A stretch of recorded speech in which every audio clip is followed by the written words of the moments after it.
We are back with episode 18 of the podcast Quote Quest, podcast where we take quotes and we dive into the intricate meaning of them to change lives and to unlock profound truths. Today I'm joined by some very special guests. I'm joined by Judah, joined by Tracetta, joined by Gabe, and today we're here to talk about a more difficult subject, which is the subject of abortion, okay? Now, just some disclaimers before we get into the episode. Our goal is to not come on here and to try to rage bait or trigger anyone or get a reaction out of anyone. That's not our intentions at all. We simply want to have an honest, civil dialogue in search of the objective truth behind this issue, right? Because we must be able to have civil discourse around hard issues like this, because that is what the First Amendment is all about. And that is what our country is founded on. And we can get there, right? We can have these civil discussions, learn from one another, and just be able to talk about these issues. And in addition, we want to talk and we want to dive into this issue because we want to help women, right? We simply want the best for women. And we understand that there may be people watching this that may have been affected by abortion before. And I want you to know that there is help and there is healing for you. And we genuinely want to point you in that direction. All right, so with that being said, I thought it would be appropriate to start with what an abortion actually is. But before we get into that, let's go through the 9 months of a baby's development in utero. All right, so the first 3 months of pregnancy are known as the first trimester. After about 3 weeks of intercourse, an egg is released from an ovary into the fallopian tube to be fertilized. At the moment of conception, when the sperm meets the egg, characteristics like the baby's sex, the baby's blood type, eye color, hair color, facial features, and a unique combination of DNA that has never existed before and will never exist again has been decided. The single-celled zygote officially arrives in the uterus by week 4. And at week 5, the eyes begin to form and the heart is actively beating and continuing to develop at over 100 beats per minute. The foundation for the central nervous system has been laid down, with brain waves that are now able to be detected. At week 7, the pituitary gland is forming, and the baby's mouth, ears, and nose are taking shape. His or her cartilage is now being replaced with bone tissue. At week 8, bone formation begins, the umbilical cord has developed, and his or her brain is able to coordinate voluntary movement of muscles and involuntary movement of organs. At weeks 9 to 12, the baby becomes sensitive to touch, teeth and taste buds start forming, vital organs are functioning, 2/3 of cell replication have already taken place, and the circulatory, digestive, and urinary systems are actively functioning. A baby can be found sucking his or her thumb at this point. Also, studies have shown that nociceptors, which are pain receptors, form around weeks 7 to 10, indicating that the baby can feel pain as early as 12 weeks in utero. The second trimester starts at week 13 and lasts until week 27. During these weeks, the baby's skin thickens, erythrocytes form in the spleen, REM sleep can be recorded, the baby's lungs form, all 5 senses develop, taste buds and bone marrow become developed, eyelashes, eyebrows, and fingernails form, and the baby begins to recognize his or her mother's voice. The baby is now able to roll around in the uterus, and at just 14 weeks, if a bright light is shined on the mother's abdomen, the baby will move his or her arm to cover their eyes, and loud music will cause them to cover their ears. By week 22, recent medical technology shows us that the baby is now able to survive outside of their mother's womb. The third trimester starts at week 28 and it lasts until week 40. During these weeks, the baby adds on more fat, the mother notices the baby hiccuping, convolutions begin to form in their brains, the baby's kidneys are formed, and set sleep cycles are in place. And by 39 weeks, a baby is fully developed and ready to be delivered. An abortion is defined as a procedure to end a pregnancy by the National Library of Medicine. So this is the National Library of Medicine's definition. And we're gonna go over how a first, second, and third trimester abortion is done. This is all information provided by OBGYNs with decades of experience and those who have performed hundreds of abortions before. A first trimester abortion is called a suction, dilation, and curettage, otherwise known as a DNC. In a first trimester abortion, a woman is administered local anesthesia in her cervix. The abortionist then places a speculum inside the vagina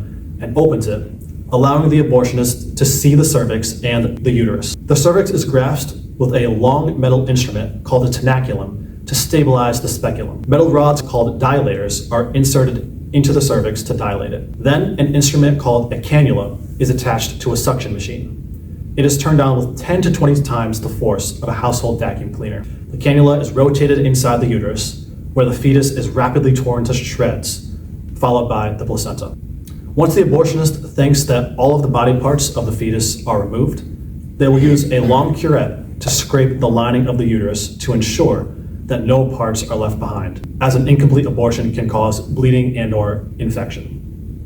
Before the patient leaves, they must be examined to ensure that all of their body parts are accounted for. Some of the risk of this procedure includes uterine perforation, cervical laceration, hemorrhage, infection, future pregnancy complications, and in very rare cases, maternal death. A second trimester abortion is called a dilation and evacuation D&E abortion. 1 to 2 days before this abortion is performed, the cervix is dilated with laminaria or a similar product. Laminaria is a seaweed product that absorbs water and swells to several times its original diameter to widen the scope of the cervix. She is then given local or general anesthesia or IV conscious sedation. The abortionist uses a speculum to open the vagina and again uses a tenaculum to stabilize the cervix. Metal dilators are used to further open the cervix if needed. Once the cervix is open, a suction cannula is placed inside the uterus, where the amniotic fluid is suctioned out. Since the fetus is too large to fit through the cannula by the second trimester, a stainless steel sulfur clamp with sharp teeth for grasping is used to essentially rip the baby into pieces, limb by limb, so he or she can come out. The abortionist reaches into the uterus to search for an arm or leg, and once they have a firm grip, they pull forcefully in order to remove each limb. They do this piece by piece to remove the 2 arms and the 2 legs, followed by the head, body, torso, heart, lungs, and placenta. The most difficult part of this procedure is grasping the head to get the head out. So the abortionist widens the sulfur clamp to crush the head so that it fits through the cervix. They know that they have crushed the skull when a white substance, the fetus's brain, leaks out through the cervix. They remove the crushed head and the leftover parts are scraped out by using a curette. The abortionist assembles all of the baby's body parts and ensures that there is nothing left inside the uterus that can cause infection or bleeding. Some more major complications have the ability of occurring, including uterine perforation, cervical laceration, infection, hemorrhage, future pregnancy complications, and in rare cases, maternal death. A third trimester abortion is called an induction abortion. Since the baby is so large at this point, this abortion takes 2 to 3 days to complete. On day 1, mifepristone is given orally, which blocks the pregnancy hormone progesterone, causing the lining of the uterus to degenerate, starving the fetus of vital nutrients and oxygen. The pill doesn't kill the fetus. So for babies 20 weeks or older, a syringe with a large needle is filled with a drug called digoxin. This is used to treat heart problems, but an overdose of this drug will cause cardiac arrest. A long needle is inserted into the abdomen or uterus, and digoxin is injected into the amniotic fluid surrounding the fetus with ultrasound guidance. The fetus doesn't die immediately, which is why this is done 1 to 2 days beforehand. For the drug to be more effective, the abortionist can also inject the drug directly into the fetus, targeting the head, body, or umbilical vein, and the fetus dies within 24 hours of this injection. If not, the injection is repeated. Death is confirmed by ultrasound before delivery. On day 2, the woman is given misoprostol orally or vaginally, causing her to go into labor. This is repeated every 3 hours, up to 5 times, and the woman delivers. Once the fetus and placenta are delivered and the bleeding is under control, the abortion is complete. This is the most dangerous kind of abortion, and major complications include an incomplete abortion, cervical laceration, infection, hemorrhage, uterine rupture, and even death. So now we know what exactly an abortion is and how it's done. So we're going to try to discuss whether or not this should be allowed in our country. And the first thing we need to ask ourselves with this issue is, what are the unborn? And when does life begin? And our position is very simple. The unborn are human beings, and all human beings should have the same basic rights that you and I have. Science shows us that the unborn are living members of the human species, and a growing fetus satisfies all 7 qualities needed for life: responds to its environment, grows and changes by cellular reproduction, it is capable of reproduction, has metabolic function, maintains homeostasis, it is comprised of cells, and it can pass its traits off to its offspring. Every biology and every embryology textbook is in alignment that life begins at conception, and this applies to humans and to all animals. There was a study done between 2018 to 2021 with 5,577 biologists from over 1,000 academic institutions. 96% of them, 5,337 biologists, said that life begins at conception, with 89% of them identifying it as liberal, 85% pro-choice, and 63% non-religious.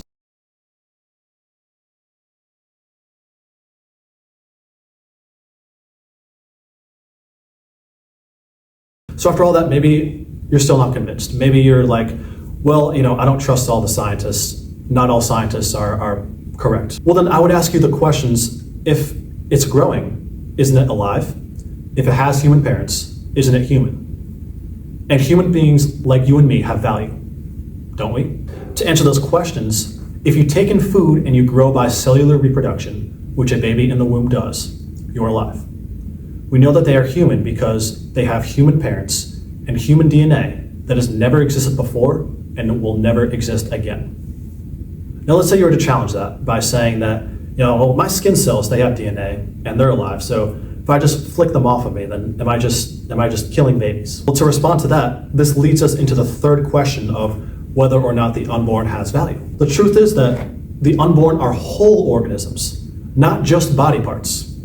They're a body with many parts that are growing and developing. And to show you this, let me provide you with the NET test, which stands for nutrition, environment, and time. If you give an organism the right nutrition, environment, and time, is it capable of becoming a mature member of our species? If you do that for a puppy, a kitten, an amoeba, or an infant, yes, they have that capacity to become a mature member of our species.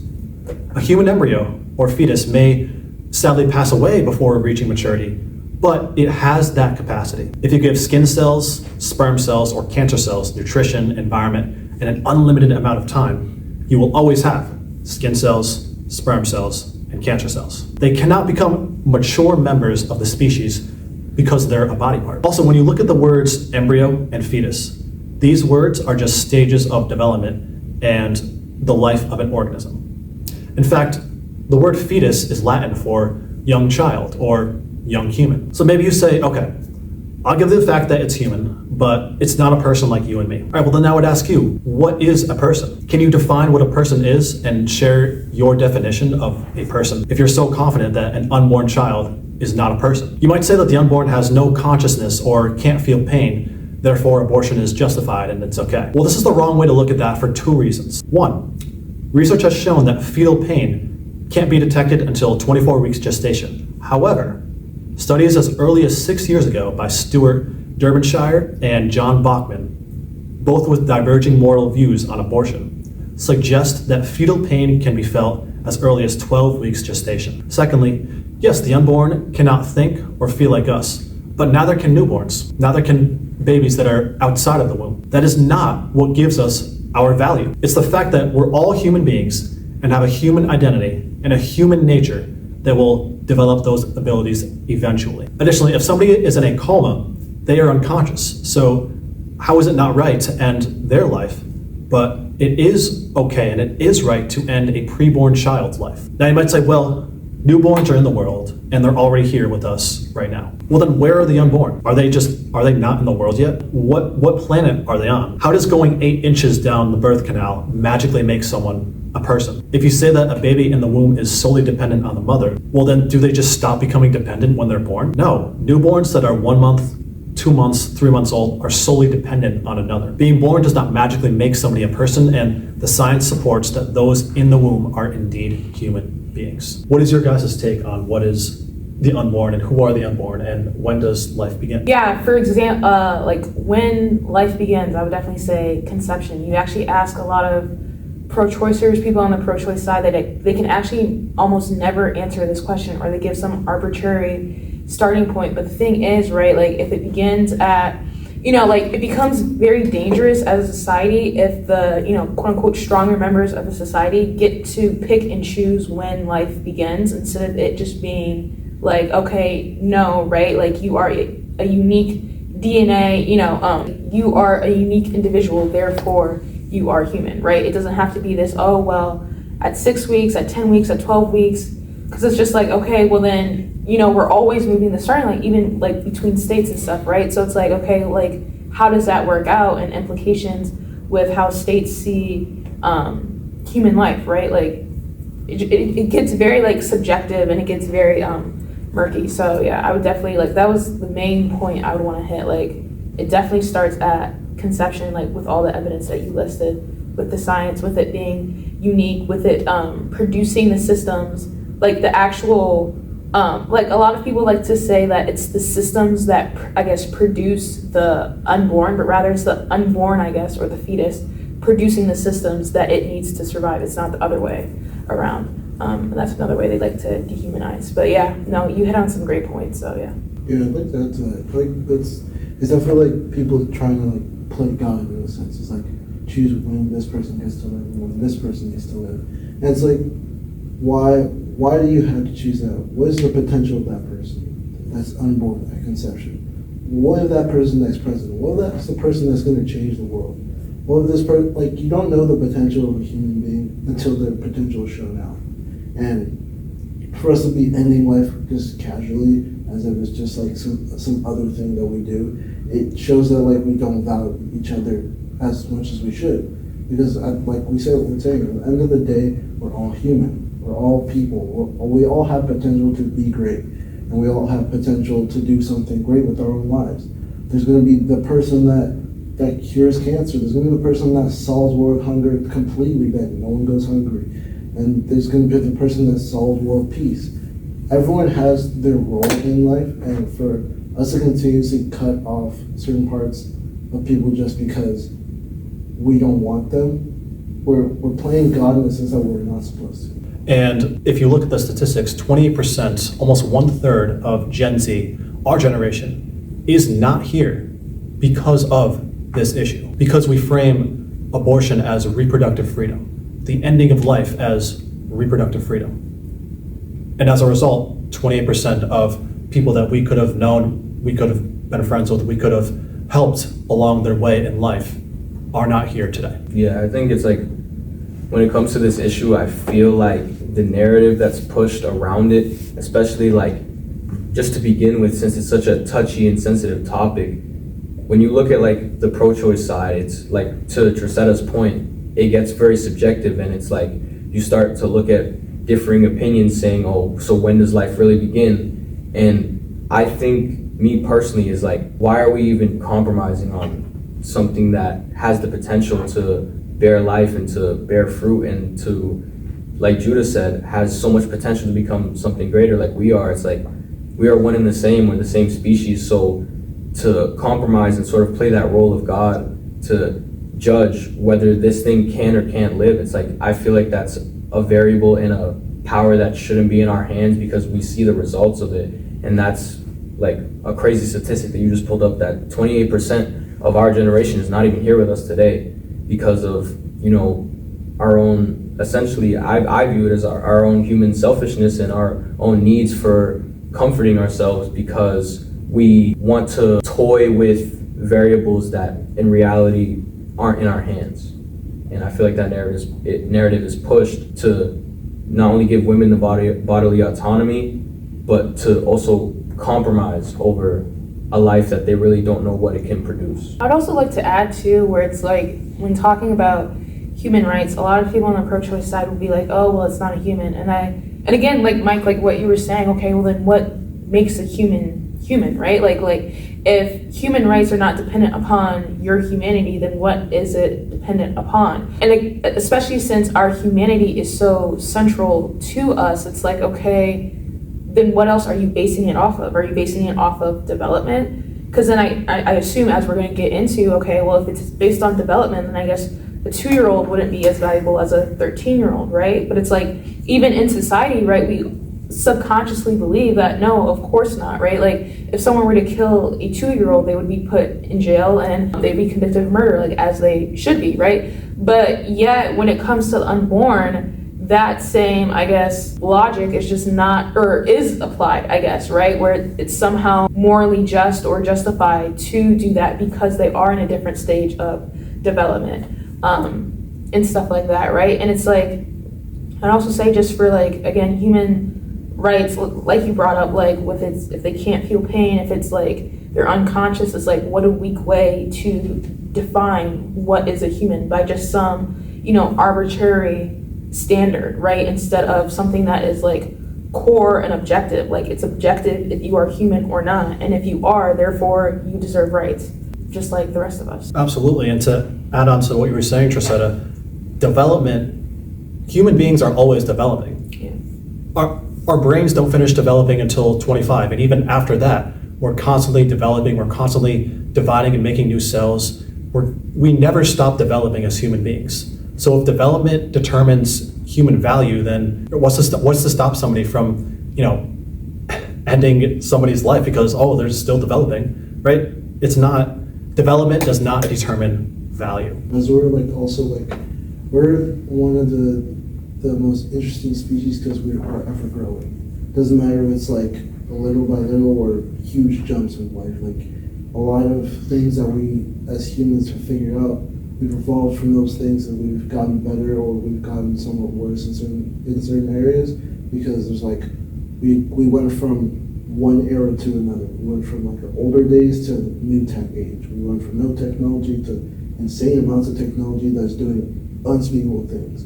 So it's one of those things there's like, because we're ever growing, we can't base it on just if development is that definition, so to speak. Exactly. And Judah, that leads us to our next question. This is a question that a lot of people like to ask, are babies just clump of cells? Is a fetus in the womb just a clump of cells? And if it is, then abortion's fine. This is what a lot of people will argue and a lot of people will tell you. So if a preborn baby is not a human, then no justification for abortion is necessary. However, if a preborn baby is a human, then no justification for abortion is adequate. The truth is we are all human. Humans cannot produce another species. We're all part of our same species. A baby in the womb has a human parents and a code of DNA that will never exist before and will never exist again. And the truth is, we just showed that with science, preborn humans are human beings from the moment of conception. That's not a religious belief, and you don't need a Bible to prove that. It's basic science and basic biology because it meets all 7 characteristics of life. And just to list them again, they are responding to its environment, growing and developing by cellular reproduction, capable of reproduction, metabolic function, maintains homeostasis, comprised of cells, and has the ability to pass traits to its offspring. Every biology and embryology textbook is in alignment that life begins at conception, and this applies to humans and animals. 0 biology or embryology textbooks support the claim that life begins at birth. Pro-life is pro-science. And just to give you an example of a textbook quote, a quote from The Developing Human states that the definition of a zygote is a cell that results from the union of an oocyte and a sperm during fertilization. A zygote is the beginning of a new human life, i.e. an embryo. So knowing this, that a lot of people will argue, fetus in the womb is just a clump of cells. What are your guys' take on that argument? I think that's an argument you see a lot today. I think if you notice like how the other side, the pro-choice side, like how they use that argument, it's really to dehumanize the baby, right? Because as you just described the types of abortion. A lot of people think that abortion is just something that, like it's a pill that you take, you go in, you come out, it's a quick, simple process, and you'll be into work the next day. Abortion is a very traumatizing, painful experience, and I encourage your viewers to actually like look up like an actual demonstration of what an abortion is and how women feel the effects of that after, because it's very much painful and just not a simple process, right? So all that to say, right, that when we say that, it's just a clump of cells, notice how it's easier to then justify getting an abortion, right? Because it's not a full human, right? Like it's not a human, it doesn't deserve rights, it's not like us, it's other than us, and it's just this clump, that has no meaning or purpose, right? But it's like, look at all the atrocities in the world that have happened because people have dehumanized, right? You think of, slavery, you think of the Holocaust, you think of the Rwandan genocide, right? So many things that happen in the world because, and the first step is to dehumanize, because then it's easier to justify cruelty, it's easier to justify and tolerate that pain that you commit against the other side because they are other than you, because they are essentially non-human. But again, as you just described, that's just not true. Exactly, and just to build on that, you look at human history where we have dehumanized the other. When we dehumanize someone, we call them 3/5 of a person, 3/5 compromise. When we dehumanize them, it makes it okay to then treat them as cattle, basically. You look at what happened in slavery, you look at what happened in the Holocaust, you look at what happened not even that long ago with the Jim Crow era, right? Like we have to dehumanize somebody to tell somebody that you can't drink from the same water fountain as me. You can't sit in the same bus seat as me.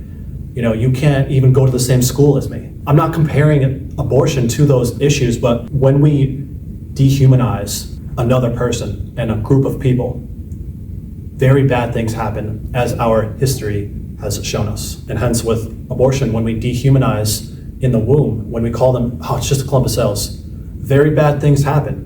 Innocent life is lost, and it is justified, and it's put under the guise of reproductive freedom and reproductive rights and my body, my choice. When the reality is, that is a unique human life, as we've just shown with the science, that will now no longer live. And to add to that too is like, even to build upon Tracetta's point, is like, an abortion is something that people truly need to put into perspective for themselves for speaking so lightly of it, because like she mentioned, it's a operation that once it's complete, it's like that stays with you. That experience doesn't quite leave you. Like these women who I've seen online, I've seen testimonials of women who have gone through abortions, and oftentimes it's like in the moment they try to cope and try to rationalize their decision after they do what's already been done, and it's complete, and they understand and they start to register that the life and the potential that was growing inside them is now, stifled, and they chose to live a more convenient and easier, a less stress-free life. But the reality is, real testimonials, these women are hurting, and they feel a lot of pain and a lot of trauma that comes from it, and that never leaves them. If it was truly just a clump of cells, and we use that dehumanizing logic on that clump of cells, then I feel that these women wouldn't feel so heavily if they killed something that wasn't human. It's like hunting an animal. It's like, all right, you killed it, but you're using it for sustenance. Like you need it to survive, but a baby, why would they feel so heavily and feel so heartbroken for a clump of cells? I feel like it just doesn't add up to me. Yeah, I would also like to add, just again as a disclaimer, like Mike said, like when we're talking about this, we don't want to be blaming the women, right? I know that there are some women in, unfortunate circumstances that they feel like this is their only option. I would say that's more of an indictment on society itself, that these women who are in these unpredictable, unfortunate circumstances feel like their only option is to kill their child, right? That's more of an issue with society itself that we need to fix rather. But I also think we are not blaming them. We're not saying it's all their fault. However, it's very important to understand, like Gabe brought up, where we often try to frame abortion as, again, just this simple fix, when it's like, you even look at the statistics of women who have had abortion, right? More of them struggle with substance abuse, alcohol. They have long-lasting guilt after. And again, I like what Gabe brought up, where it's like, if it was just a clump of cells, like why is this, bringing you so much emotional and mental pain and guilt? You know what I mean? It's like we can say one thing, but if our feelings are telling us a totally different thing, there's probably something we need to explore there, instead of suppressing it and just saying, my body, my choice, because like Mike said, it's obviously not your body, and therefore it doesn't make it your choice. So another argument that people like to debate about is, a fetus, they say it's just a parasite. It's just a parasite, right? It's harmful to a woman's body. But is it though? Is it really a parasite? Because in order to be a parasite, you have to be of another species affecting an organism of a different species. The Oxford English Dictionary defines a parasite as An organism that lives in or on an organism of another species, its host, and benefits by deriving nutrients at the other's expense. So that debunks the myth that a fetus is a parasite. In fact, a growing baby in the womb is actually giving the mother immune cells to strengthen her immune system. So it's not a parasitic relationship, it's a symbiotic relationship. Also, you don't plant a seed and like you don't plant an apple seed and get oranges. Hence, you don't have a zygote and sperm cell and get a monster. Baby's not a monster. The baby is what the two people are, human. So two humans make human. Two humans don't make cheetah. It's just more of that dehumanizing language, like a parasite, really. Parasites don't happen from two people having sex. Like, I'm sorry, like what? Now, for the big question. Is it your body, your choice?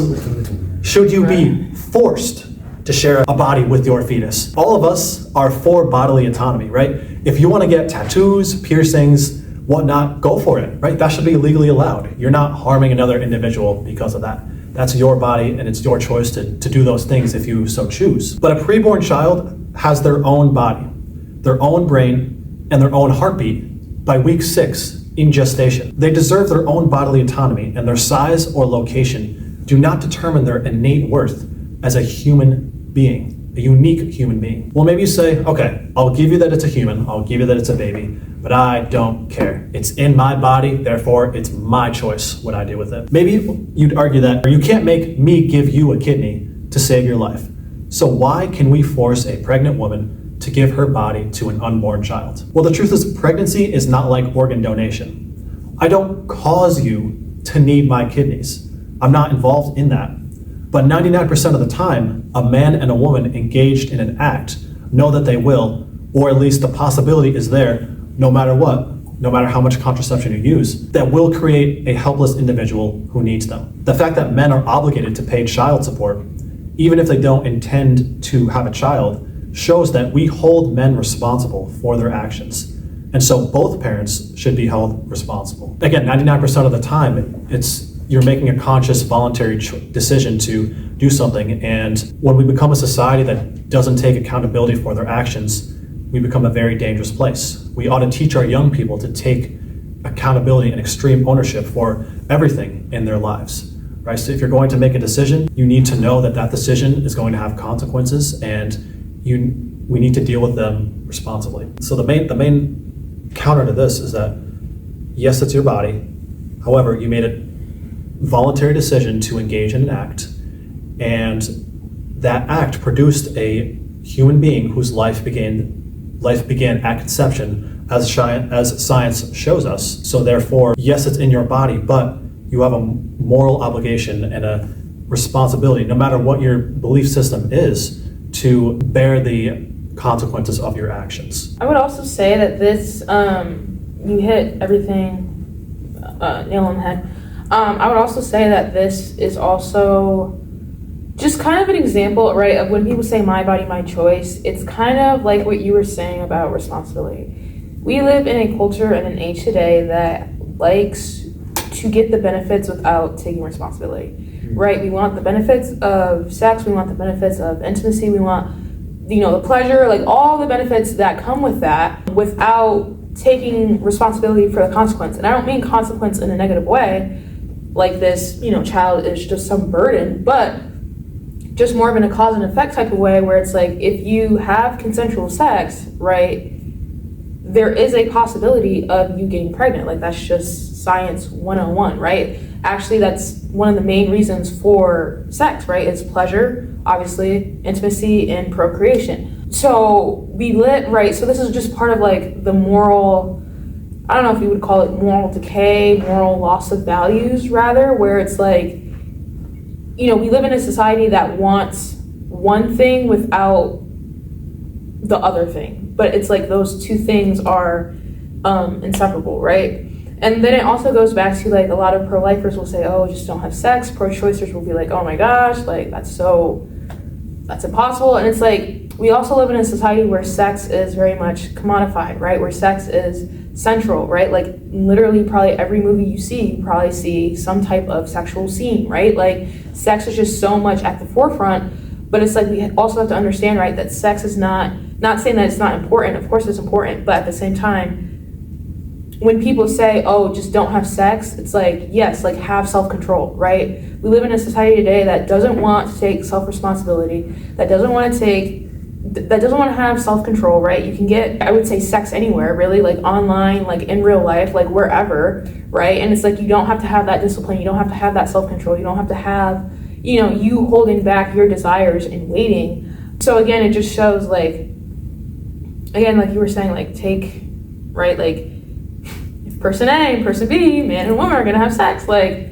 this is a consequence that may happen. And as a result, if you are a woman, okay, well then maybe you shouldn't be having sex with someone who you wouldn't think would be a good father, or you don't want to be the father of your children, and vice versa with men, right? Like it's a two-way situation. More on the women, I would say, because I think even in society, right, like men will change their behavior based on what the women wants, and stuff like that. So, but at the end of the day, right, like men, you have a responsibility, women, you also have a responsibility, especially women, since you are going to be the main one bearing the consequence of the child, right, with pregnancy. Also, like with the language of forced pregnancy, again, no one's forcing you to be pregnant. That's just kind of like a misnomer. Like, I don't know what the word is. Like, no one forced you to have sex, right? No one forced you to go on that one night stand, right? Like, no, like I'm just throwing things out here, right? Like, no one's forcing you to give up your body. You did that on your own will as a result of your actions. That leads us into our next question. If you can't afford a child, or you're not in the right place in your life to have a child, should you be allowed an abortion? Well, these are things you have to, building off of Tracetta, these are things you have to think about before you engage in an act, before you have sex. If you can't afford to have, and this is not a condemnation of people that have, had sex and regretted it before. It's not a condemnation of that. But again, these are things you have to think about before you do things. If you can't afford to have a child, or you're not in the right place of life, that should tell you something. And the truth is, you don't need to have sex to live. It's not like eating, it's not like drinking water or having shelter. And the truth is, you don't need to have it before you get married. We believe as Christians that God designed sex to be holy and sacred and done within the confines of marriage. But if you don't share that, and if you are going to do it, then you need to take responsibility for your actions. Again, we need to teach our young people extreme ownership for everything in our lives. Having sex and then going, oopsie daisy, when you get pregnant, does not justify ending the life of a human being that has never existed before and will never exist again. We are rational beings, blessed with the ability to have a thinking mind. We're not like animals where we act purely off of impulse. We're human beings with a thinking mind, and we have the ability of self-control and the ability to think through things rather than just acting instinctually. In fact, a 2019 study done by researchers at BYU and Baylor University found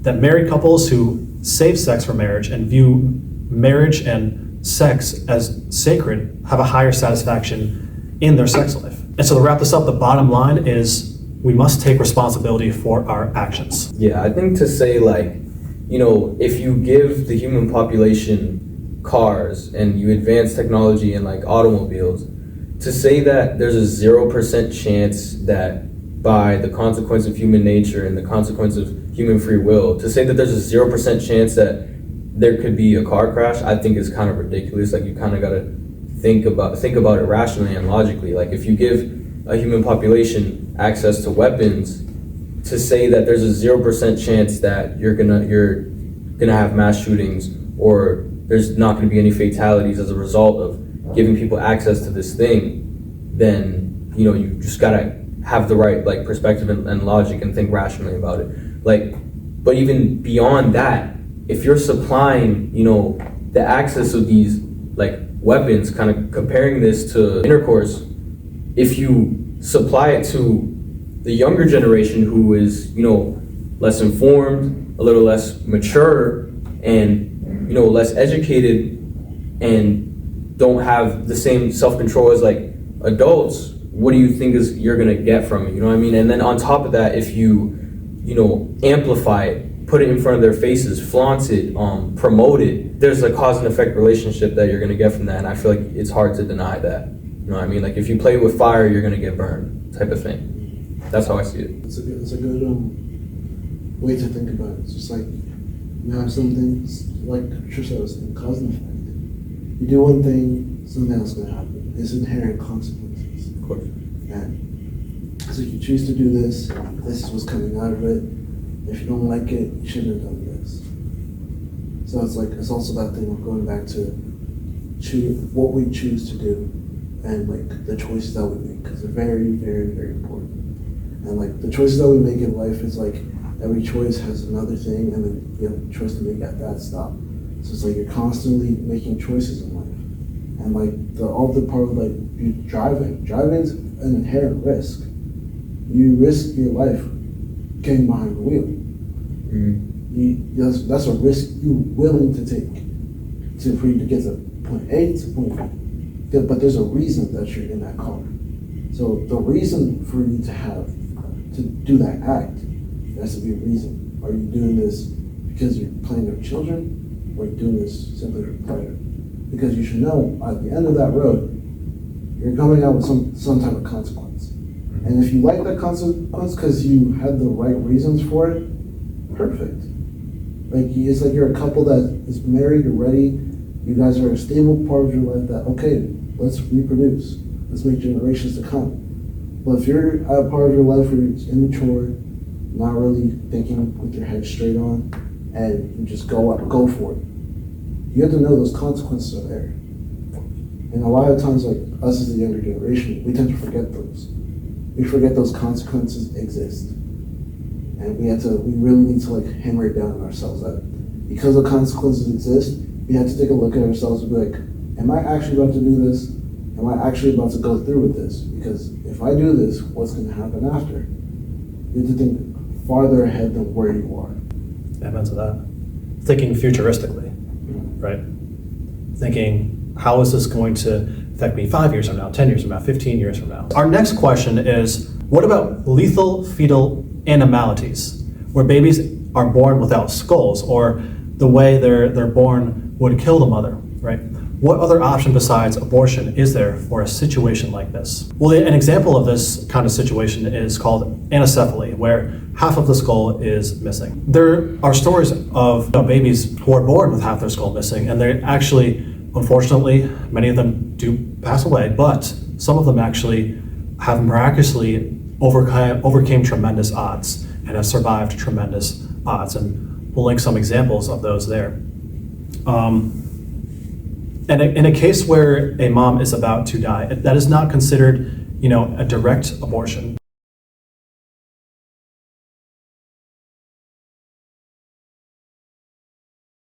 You're not going to induce cardiac arrest, insert lumeria into the vagina to ripen the cervix, and then 2 days later deliver an abortion. And the later in pregnancy you commit abortion, the more risks there are for mothers. In these kinds of situations, in the third trimester, you would immediately induce or have a C-section done and remove the child from the womb immediately. And you'd hope there would be a NICU there or a neonatologist to give the child the best chance of life, understanding that the child may not survive depending on how far along a pregnancy is, because most likely the child's lungs are underdeveloped, and that's why many prematurely born babies die. But that's not a direct induced elective abortion where you go in intentionally to end a life. The amazing thing is there's actually training being done for OBGYNs to fix things like spine defects, spina bifida, and holes in a child's heart while it's still in the mother's womb. They will partially deliver the baby, perform surgery, and then put the child back in the womb. They'll attach the umbilical cord, fix the baby,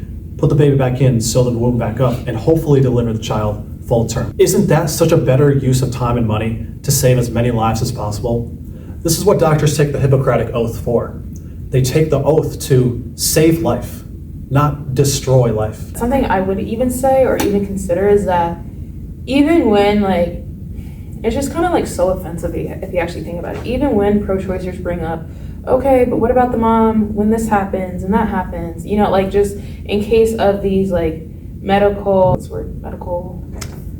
fetal anamalities. Right. So in case of those things, right, it's like you even ask a pro-choicer, okay, so like if we were, since this is such a big thing for you, right, if we were to ban abortion, except for cases of rape, incest, the abnormalities that may happen during pregnancy, would you be okay with that? They would still say no. Like a majority of them would still say no. Like, okay, wait, I thought that was your whole entire hold up with why you would want abortion, right, is in case of these instances. So if we ban abortion except for these instances, right, which is only 1-2% maybe, and the rest, the 98%, would you be okay with banning abortion? They would still say no, right? So it's okay, well, you're just not really being logically consistent. You're lying to me, or you just don't care, or maybe all three. I don't really know, but you know what I mean? That doesn't justify the 95% of abortions that are done with the intention to end a life out of convenience. Right, exactly. And this is a big question, right? This is a sensitive question. What about babies conceived in rape? Right? Are you going to force women to give birth? The Guttmacher Institute shows that 93 to 99% of abortions are done for reasons outside of rape, incest, or threat to a mother's life. The truth is, rape is a horrible, horrible tragedy. No woman should ever have to endure that. Right? That is a horrible thing. That is not the will of God. That is one of the worst sins in mankind. And the person responsible for that should be thrown into jail. But the question of if pro-life laws are going to force women to give birth is notoriously implied with the wrong intention. The truth is, an abortion is a forced birth. You're either going to deliver the baby, fetus, embryo, whatever you want to call it, dead or in pieces or alive. Also, when people ask this question, I don't think they really consider how it makes the victims and the products of rape feel. Because what about the people that are alive today because of their mother courageously choosing life out of a horrible, tragic situation? Are they not deserving of value? Take a listen to this man's testimony right here. I don't usually speak, I'm just the guy that provides the sound. But this last year I've been called upon to speak a couple of different times, and I wanted to share something. In the summer of 1970, a 14-year-old girl was raped at a 4th of July party. 9 months later, she gave birth to me. I was given up for adoption, was raised by a Christian family. When my dad had a policy when we were kids that we could take him aside and ask him what a word meant if we didn't know what it meant. I heard abortion mentioned in school when I was in elementary school by a high schooler, and I didn't know what it meant. And the night he explained it to me, I didn't hardly sleep. Because I grew up on a farm where we did everything we could to save every single animal born on that farm. And to know that people were killing their children because they were inconvenient horrified me. And from that day on, I was a pro-lifer. And then in 2002, working on a campaign, I built this podium right here. And it's not anything great. It's something I threw together on a Saturday. My brother did the welding for me on the metal. But on June 24th of this year, the end of Roe was announced from a podium of a product of rape that the other side says should not exist.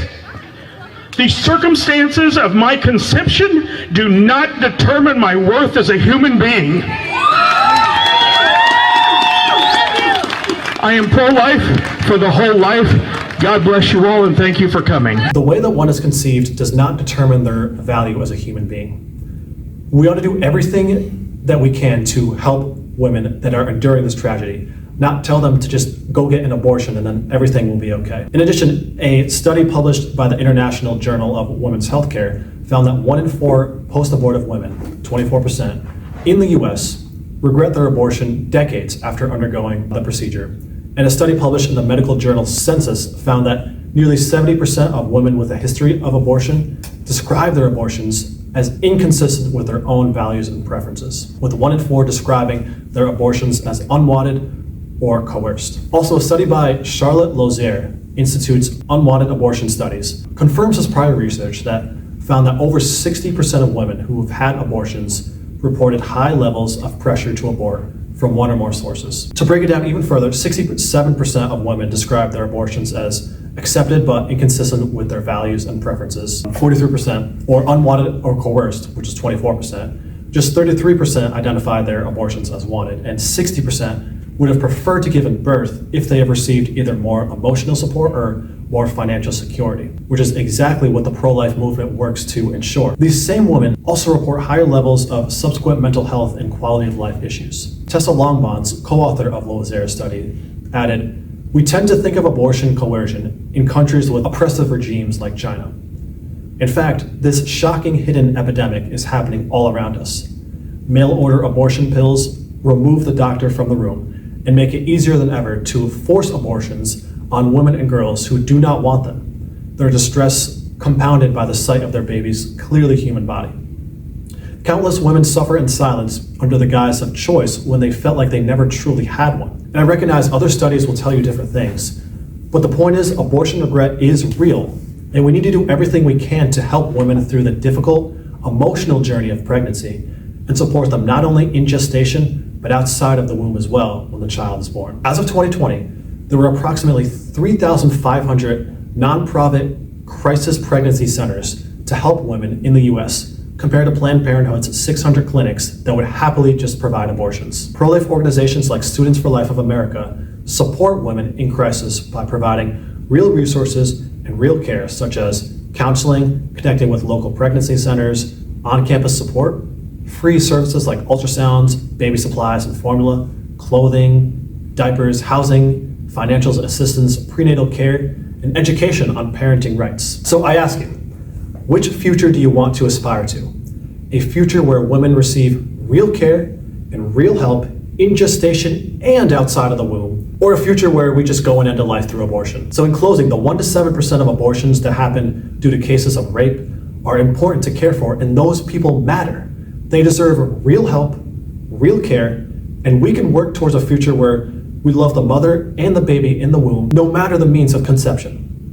This 1 to 7% does not justify all the other times where abortion is done, especially when it is just done out of mere convenience. Yeah, I liked all the principles you brought up. I think with this specific question, it's very important to be graceful because obviously that's just a tragedy, for sure. I love all the principles you brought up.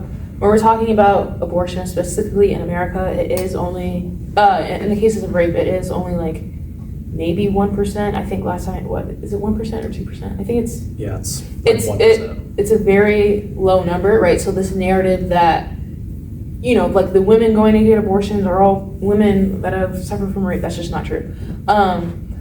Number two, I would also say, again, like you said, right, where it's like, that the rapist should be put in jail. I would even say castrated, to be honest. I would take a more extreme position. And also number three, I would also say, even when we're talking about abortion in America, a lot of the laws that are passed in states, even Florida, more conservative ones, they still allow abortion in cases of rape, right? So it's like and I'm not, again, trying to be like, what's the word? Like mean to, again, women in rape. I'm very compassionate and sympathize with your situation, right? But it's like when pro-choicers, again, like you said, Mike, where it's like you think about the people who have been babies who were conceived in rape. Number one, that doesn't lessen your value or your worth. But also number two, it's also like a lot of the laws in America, like you can still get an abortion if that happens. So when pro-choicers bring this up, it's kind of like, okay, but it's like, we don't need you guys for that because it's already here. Like, do you get what I mean? Like, yeah. Like, even if we instituted more pro-life or we took down Roe v. Wade, like, again, like I said, in Florida, you can still get an abortion if you were raped in cases of incest too. And I loved what you said about the pregnancy centers. That's a great one that a lot of people don't know about, where it's like, they give you free diapers, baby formula, like just all the, like a lot of the resources that you may need, but it's like, again, call Planned Parenthood and ask if they will give you free diapers. They're gonna say no. I guarantee you 9.5 times out of 10, they will say no because that's not what they do, right? They claim they're about choice. They claim they're about women's autonomy, right? But then it's like, okay, well, when I want to choose to have the baby, you guys can't help. doesn't seem like much choice going on to me. Just one last thing, like when we're talking about justice too, and this is very much like a Western philosophy, Western idea, right? It's not and I'm trying to be sympathetic, right? It's not justice to, I guess, punish the baby in this instance who had nothing to do with the rape, right? That baby is just a result of what happened, right? That baby didn't ask to come into the world, obviously came into the world through not the most wanted circumstances, right? It was through rape, right? But it's not that baby's fault. You know what I mean? So it's like when we're trying to get justice, it's not the baby we should be punishing. And again, a lot of pro-choicers like to bring this up to be sympathetic to the women, because it is hard, right, to raise a child after being raped. And it's like, oh my gosh, like, you know, like your father is like raped me type of thing. But at the same time, like, we should still be sympathetic to that child, because it's like, okay, well, you know, I didn't act, like, you know, like, it's not my fault, right? Like, more justice would be done if we punish the rapist more. And to add on to that, you may say, oh, what about our poor foster and adoption system? Is it unethical to put babies there? And what are you doing for life outside of the womb, since you care so much about life in the womb? Well, there's about 2 million couples on the adoption waiting list versus the 1 million abortions per year. People want to adopt. They want kids. So instead of using taxpayer money to fund elective abortions done out of mere convenience, how about we instead use that money to improve foster care for children who are waiting for adoption, which sounds like a more prosperous future to you. The pro-life movement, as we touched on before, is doing so much for babies, not just in the womb, but out of the womb as well. They fund thousands of pregnancy centers that provide material, medical, and financial aid to families. They promote adoption, advocate for legal protections like the Born Alive Abortion Survivors Protection Act, provide free diapers, free clothing, free formula, baby gear, and financial and medical care to support babies and families after birth. Building off of that, they also advocate for policies that support raising children, such as increasing the child tax credit. Yeah, and just when it's like, also when we're looking at like the foster and adoption care system, when like if we want to improve these systems, we have to force the government to change it, right? The government isn't going to spend all this money to fix these systems, right, that are in place, that are, you know, that have a good intention, if they have the backup plan of abortion, right? If the government can say, oh, well, we're not going to fix these systems because you can just get an abortion, so get an abortion because getting an abortion is cheaper, then that's what they're going to do, right? But if we force their hand to be like, no, there's no abortion, now what are you guys going to do? They have to come up with a better solution. They have to improve the care at foster care, at adoption, at these facilities. Shifting to a legal perspective, what's the constitutionality of abortion? And the truth is, it's not explicitly mentioned in our Constitution. The Supreme Court used the 14th Amendment to establish the right to an abortion in Roe v. Wade in 1973, saying that the Due Process Clause of the 14th Amendment protects a woman's choice to have an abortion. And the court placed viability of a fetus at 28 weeks, meaning throughout the first 2 trimesters, states could not outlaw abortion. We now know that medical technology shows us that a baby now has the ability to survive outside the womb as early as 22 weeks, with the earliest being 21 weeks. Roe v. Wade, it was built on lies and deception. That's the truth about the case. And for an explanation of how that came to be, I'm going to link a video here that I highly recommend you watch, because it exposes the truth about this case that nobody tells you. In Dobbs versus Jackson Women's Health Organization, this ruling was overturned, which returned abortion regulation to the states. And the 14th Amendment states that no state shall make or enforce any law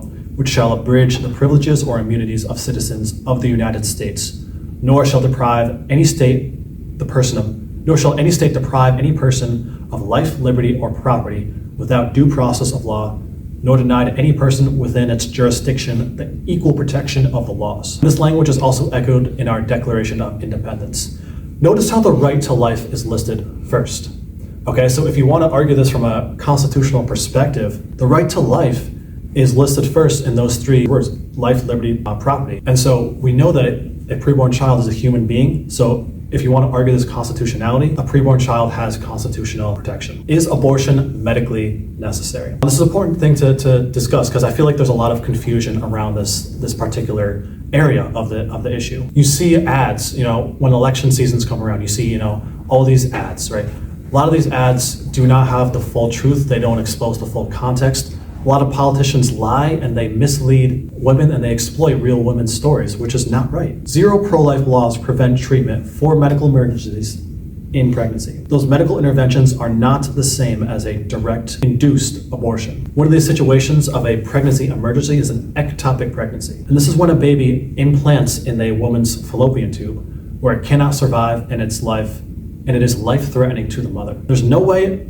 a baby or a mother can survive this, so the baby is removed by surgery or medication to save life, not end life, which is what is done in an elective abortion where the baby is intentionally dismembered and killed or poisoned. Treatment for ectopic pregnancies are not the same as elective abortions, like we said. Planned Parenthood describes the treatment for ectopic pregnancies as a treatment where the embryo is removed with a medicine called methotrexate or through a laparoscopic surgical procedure. Another example of treatment for a medically necessary reason includes a septic uterus. This is a life-threatening medical emergency where the uterus becomes infected, causing a serious, potentially life-threatening infection. Treatment for this is extremely important and it's much needed. According to Tiffany Morono and Adam Kenny, both medical doctors and clinical OBGYNs, treatment for septic uteruses often involve the removal of the fetus through an emergency, dilation and curettage, or similar procedures involving antibiotics. And the medical term used for this is septic abortion.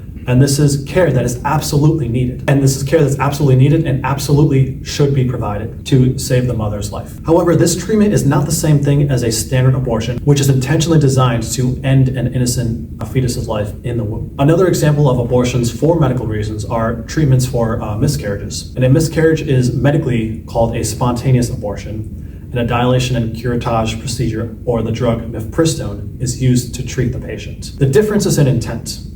A miscarriage, medically referred to as a spontaneous abortion, is a pregnancy that ends on its own naturally. The fetus is already dead, so care is needed to get the fetus out so a life-threatening infection doesn't develop. The same procedure of dilation and curettage is done in a first trimester induced abortion, and mifepristone is induced in a third trimester induced abortion. But these abortions are done to intentionally end a human fetus's life, which is exactly what an induced abortion is. But treatment for miscarriages, spontaneous abortion, that is different than an induced abortion.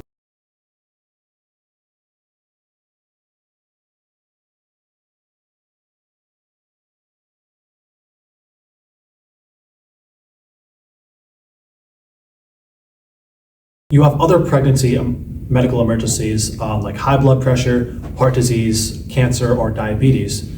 And a good doctor or a good OBGYN, they will do their best to save both lives and love them both. The best way to save a woman's life in these situations is a preterm delivery, not an induced abortion. A preterm delivery, like induction or labor of C-section, is done in an effort to save both lives, even though the baby may unfortunately pass away in the process. And fetal viability, thanks to medical technology, starts at 22 weeks. An induced direct abortion is used intentionally to end a child's life for convenience. Outside of miscarriages and ectopic pregnancies, like preeclampsia, eclampsia, and placental abruption, the majority of life-threatening conditions occur during the third trimester. And to give you a practical, real-life example of this, take a look at this situation where a woman was 27 weeks pregnant and was experiencing severe toxemia, how this doctor handled it. I'll give you a classic example.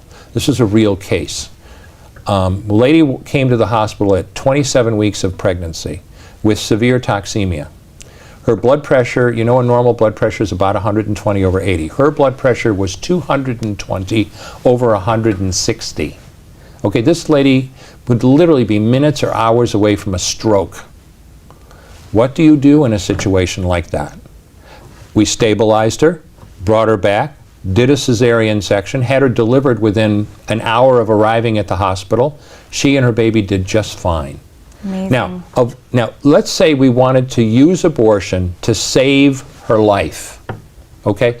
If with that kind of blood pressure and that kind of problem, if we waited 2 to 3 days to get her cervix prepared, she would never make it. She would have been dead.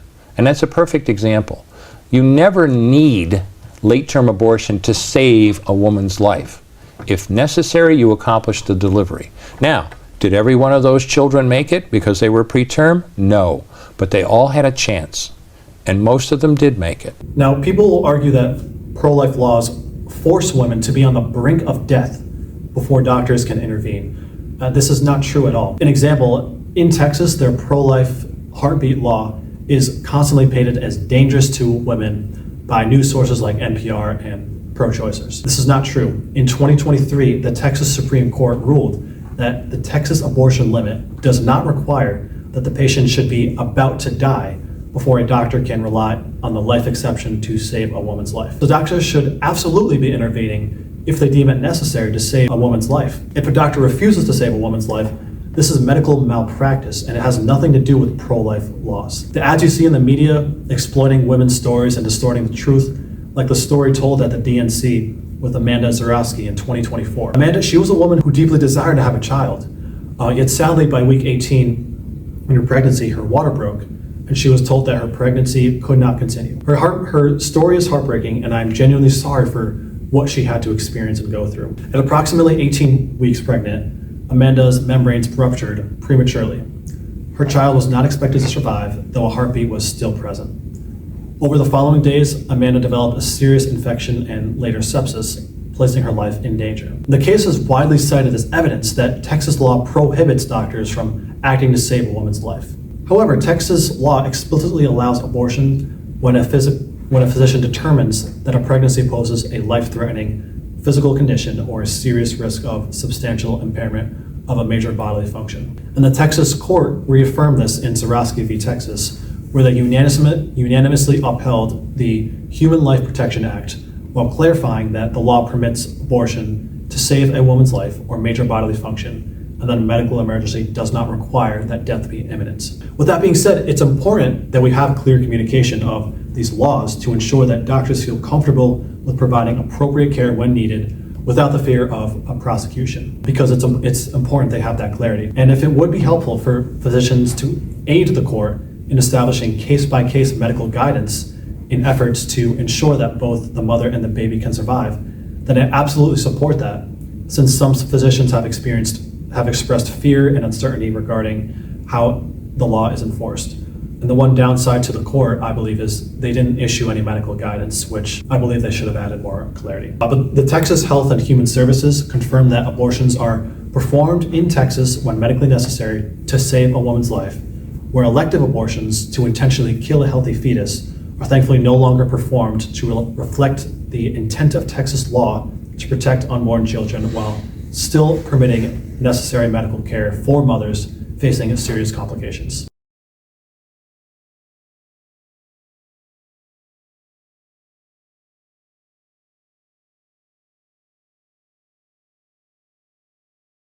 The claim that laws like this require doctors to wait until a woman is at the brink of death before intervening is simply not true. And it doesn't justify policies that Harris and Walz advocated for and supported that would justify abortion on demand for any reason. Doctors should absolutely be intervening if a woman's health is at risk.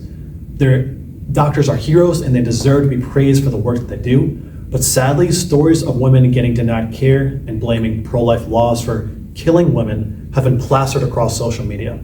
To give you some examples, I'm going to show you this clip here of this woman from the Students for Life organization explaining some of the exploited, misleading, and misinformation stories that you may have seen.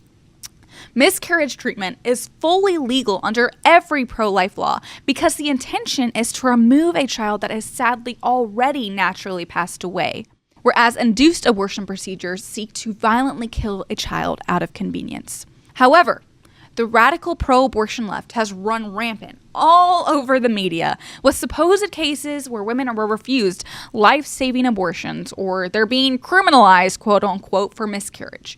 Let me address some of the most popular cases of pro-abortion fear-mongering. First, you've likely heard of her, is Kate Cox. Kate Cox is a woman in Texas who became pregnant with a much-wanted baby, until she found out the baby had been diagnosed with trisomy 18, which is a rare medical condition that is labeled as incompatible with life. Kate Cox argued that she needed the abortion at 20 weeks of pregnancy for medical reasons. The reality is that while trisomy 18 is a very difficult diagnosis, many children born with trisomy 18 do survive and go on to live beautiful lives. One woman named Megan Hayes has trisomy 18 and just turned 40 years old. Abortion supporters argued that Kate needed the abortion to prevent danger to her future fertility. But the reality is that late-term abortions are extremely dangerous and that complications themselves might lead to risk to future fertility as well. Kate only wanted to get pregnant one more time because of pregnancy complications in the past and didn't want to waste her last pregnancy on a disabled baby, which is wrong. Texas thankfully did not allow Kate to get the abortion, but sadly, Kate left the state and aborted her baby elsewhere. Kate's life was absolutely not endangered, and her baby should have been treated with love and respect. Instead, she had the abortion, and pro-choicers continue to lie about her story to push their narrative. The next case I want to address is the story of Amber Thurman. Amber Thurman was a woman in Georgia who wanted to abort her twin babies. She went up to my state of North Carolina to obtain abortion pills because she could not because of Georgia's pro-life law. She came back to Georgia and took the abortion pills, and like we've always said, chemical abortion pills are extremely dangerous, and Amber did face severe complications from them. Her babies did die from the abortion pills, but then she herself went into sepsis and had to go to the hospital.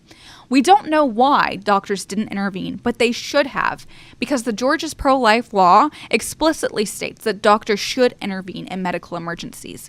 Sadly, the doctors did not intervene in time, and Amber Thurman did pass away from chemical abortion pills.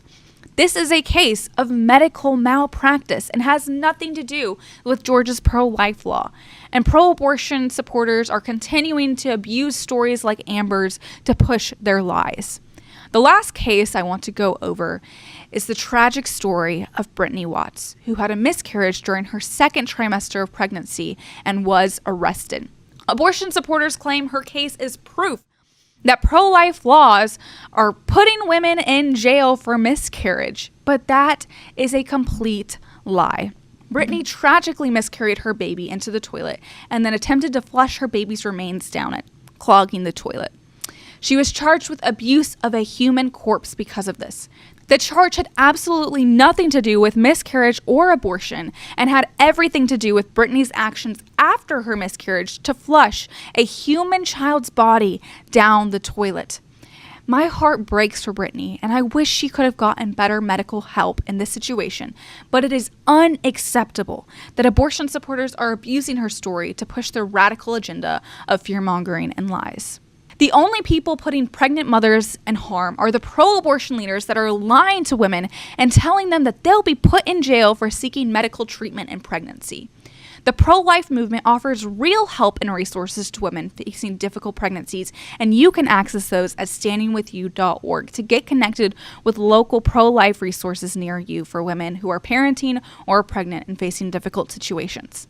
But the truth is, intentionally killing a child is never medically necessary, and the pro-life movement advocates for both the baby and the mother to be treated as patients, and that medical care should be given to all human beings, born and preborn. Do you have to be religious to be pro-life? No, you don't. And here's why.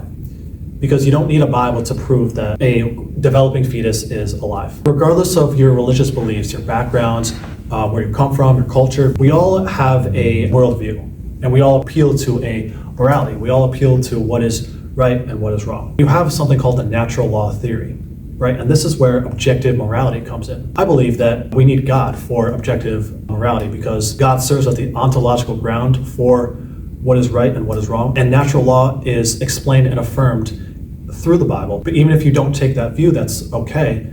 We can use human reason and human knowledge to inform us that, okay, killing people, killing innocent life is wrong. So therefore, life in the womb, human beings in the womb deserve protection. And you don't need a religious view to show that and prove that. You can be an atheist and you can believe that every human has innate value regardless of their location or their size or their level of development. No uterus, no opinion. Should men have a say in this topic at all? I mean, I guess I'll speak first. Obviously, yes. I feel like that is just such a stupid argument. Like, because it's like, pro-choicers, they'll say that argument, but when the man is pro-choice, then all of a sudden, their opinion is valid. Their opinion is wanted, and they desire their opinion, right? Just imagine if we use that kind of reasoning with other, I don't know, like movements, right? So like for slavery, right? What, like if you're not black, what, like you don't have an opinion? Like that doesn't make any type of sense. Like what? Okay, like women's rights, okay. If you're not a woman, you can't have an opinion. Like it's arguably, and I don't mean to say this in like a crude way, but like when we think of legislation. Hey guys, unfortunately the recording cut out right there. Basically what we were speaking on is that men absolutely have a say in the issue of abortion because, well, you can't make a baby without one or the other. In addition, it was 7 men who signed Roe v. Wade into law back in 1973. So why is their viewpoint valid as men? But when a man is pro-life, he's not allowed to speak. I wanted to close this off by saying that if you've been affected by abortion before, you are loved and you can find healing. In fact, you are so loved that a man was willing to die on a cross just for you. 2,000 years ago, Jesus Christ, fully God and fully man, was beaten, whipped, tortured, and crucified on a cross. And on that cross, he bore the sins of humanity. 3 days later, he rose from the dead, conquering the grave and defeating sin. He is waiting for you with open arms. He loves you and he wants to have a relationship with you and redeem you. You can come to him as you are. And when you repent of your sins and put your trust in Christ, he will wash you clean of your past. It doesn't matter what you've done. He will forgive you and he will make you a new creation. Jesus loves you and he wants to help you. And the most beautiful thing is that all of this is a free gift that you can receive today. If you made it to the end of this video, I want to say thank you so much for watching. My prayer is that you've learned something and for you to know that no matter who you are, we can all take part in standing up for the dignity of all human life. That's all for today's episode. Thank you all so much for watching. God bless you, and we'll catch you in the next episode. Go take on the day.